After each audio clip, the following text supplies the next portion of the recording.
some of y'all haven't heard me do this before, and I just want you to know Closer to the mic. that it's a love song, right? Right. He's a drunkard, tried and true. He's done about all that a man can do. He's worked on freighters, worked on cars, he's worked on farms, and he's worked in bars.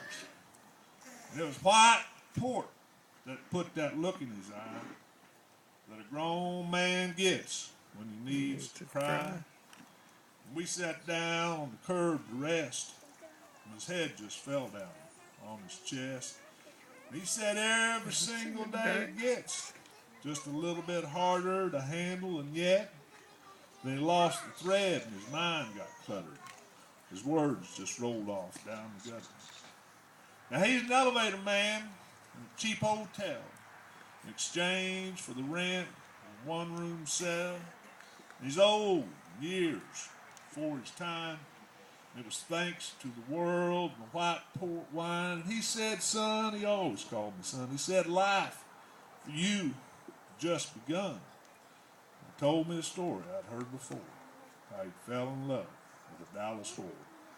And he could cut through the years to the very night that it ended in a whorehouse fight. And she turned his last proposal down in favor of being a girl about town. And it's been 19 years right in line. He ain't been straight none of the time. It's too many days of fighting the weather, too many nights not being together. And he died. And when they went through his personal effects, and in among the stubs from the welfare checks was a crumbling picture with a girl and a door, with an address in Dallas and nothing more. One-eyed Joe said her name was Alice. She used to be a whore in Dallas. Let him roar, boys. Let him roar. Woo! Woo! Woo! I screwed that up right there. Yeah, but that's